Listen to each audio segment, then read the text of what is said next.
Every so often, a device comes along that gets me genuinely excited to test it out. I cover phones for a living, which means that even though that I'm mainly an iPhone user, my job isn't only to test what I personally use.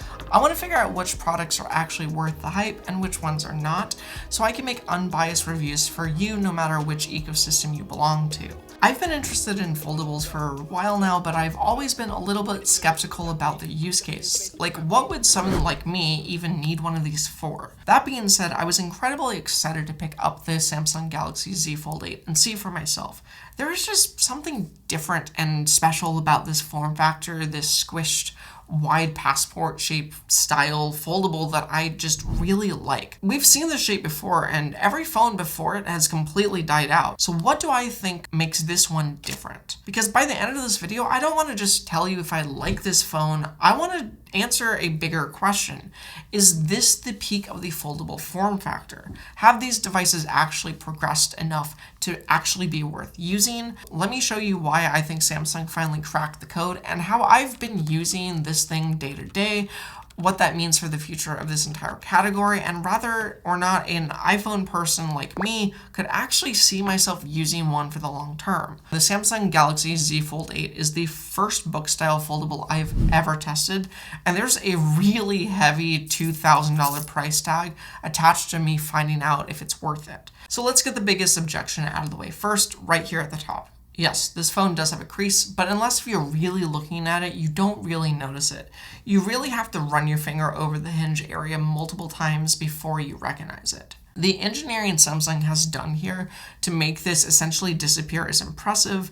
There are phones out there that don't have a visible crease at all, like the folding phones from Oppo, but I've not tested that specific phone, so I'm going to give the Fold 8 a pass here since the crease is barely visible. Here's the part that actually surprised me. This is a folding phone. The whole point is to unfold it. I always imagined that the best part of any foldable was the opportunity to not unfold it into a bigger screen, but to use the outer screen most of the time. I imagined unfolding the device as a novelty for the rare occasion that I needed a bigger display.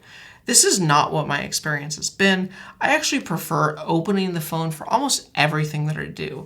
The outer display is totally usable for quick text messages, glancing at an email, or checking a quick notification. But the second that I actually want to do something, like really answer that email, scroll on threads, or watch something on YouTube, I'm opening it up every time. I didn't expect that. I thought the outer screen would be enough, and it's not. And honestly, I don't think I want it to be anyway. So why does this design suddenly work now when it didn't before? Back in 2023, Google released the original Pixel Fold with the same passport shape and a similar size. But after that single attempt, they pivoted to the taller and skinnier style that everybody uses now. Book-style foldables are trying to do something specific, give you a normal size phone on the outside with the option of something bigger on the inside.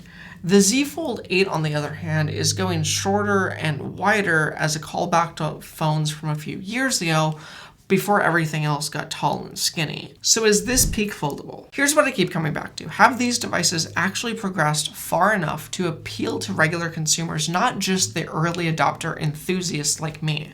Look at the timeline. Google tried this exact shape a couple years ago and walked away from it. Not because the idea was wrong, it was because the technology wasn't ready yet. The crease was worse, the software treated the inner screen like a bonus rather than the main event, and the price didn't match the experience that you got from it. Now, a few generations later, the crease is barely noticeable. The software actually pulls you towards using it open, and the price tag still stings, but for the first time, the experience justifies it. Even Apple, which rarely enters new markets, is going to release one in just a few weeks.